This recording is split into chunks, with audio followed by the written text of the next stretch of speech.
이렇게 춥고 힘들 때일수록 서민, 약자들이 더 큰 고통을 받습니다. 지금 현재 대한민국 곳곳에서 위기가 아닌 곳을 찾기가 힘듭니다.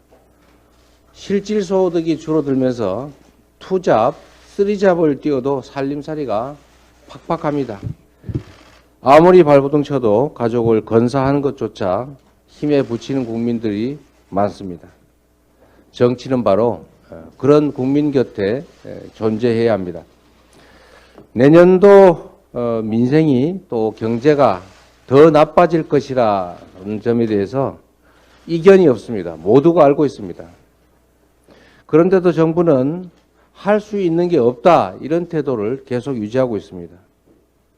당장 닥칠 이 명백한 위기에 대한 대책은 전혀 없고 부도날 게 뻔한 미래의 공수표만 남발하고 있습니다.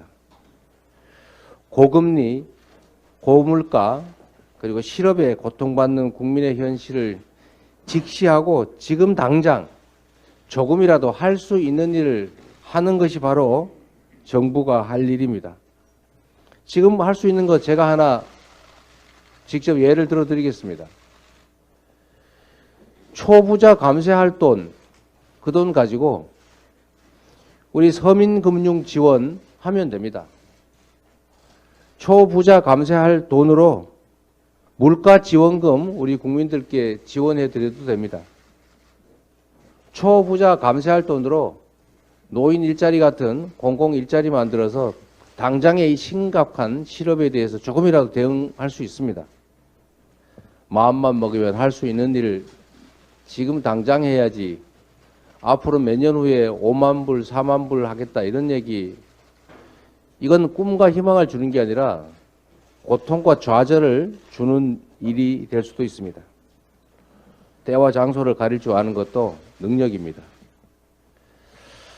국민의힘이 오늘부터 국정조사에 복귀한다고 합니다. 마땅한 일입니다. 그러나 그 전에 우리 국민의힘이 해야 할 일이 있습니다. 지금까지 국정조사를 방해하다시피 한 거, 희생자와 유족들에게 당내 인사들이 한 그 가혹하고 정말 용인할 수 없는 망언, 2차 가해에 대해서 사과하고 문책부터 해야 합니다. 정부 여당이 이러니까 분향소 주변에서 극우 인사들, 정말 사람이라고 보기 어려운 사람들이 희생자와 유족들을 모욕하지 않습니까? 어떻게 그런 행위를 할 수가 있습니까? 지금도 하고 있을 것입니다. 정부 여당의 책임 회피, 진상규명 방해, 거기다가 참사 지우기, 이런 행태를 보이다 보니까 이들이 따라하는 것 아니겠습니까? 이런 독버섯을 자라게 한 온상, 우리 국민의힘은 책임져야 합니다. 유족들의 그 깊은 고통, 절규가 들리지 않습니까? 먼저 인간이 되라, 이런 말이 있습니다. 국민의 고통과 생명 안전에 대한 국가의 책임, 그리고 국민의 피눈물, 여기에 공감하지 못하는 정권이면 이건 폐륜 정권입니다. 지금이라도 생명 안전 수호 책임을 다하지 못한 정부의 잘못을 인정하고 대통령이 유족과 국민에게 공식적으로 사과해야 됩니다. 그리고 이상민 장관 파면, 관련자 엄중 문책 지금 당장 시행해야 합니다. 대통령실이 국정과제 점검회의의 리허설 영상 공개와 관련해서 YTN에게 사과, 책임자 문책을 요구했다고 합니다. 날리면 시즌2 시작하는 것입니까? 누가 봐도 언론에 대한 겁박이자 탄압입니다.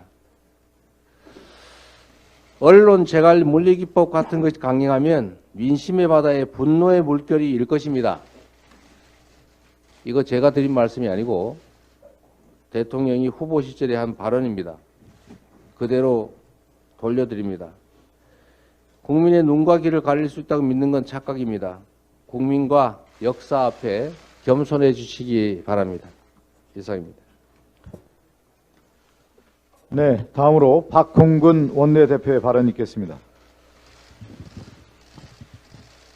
3, 4, 53일째가 돼서야 여당은 처음으로 유족들 앞에 섰습니다. 희생자들이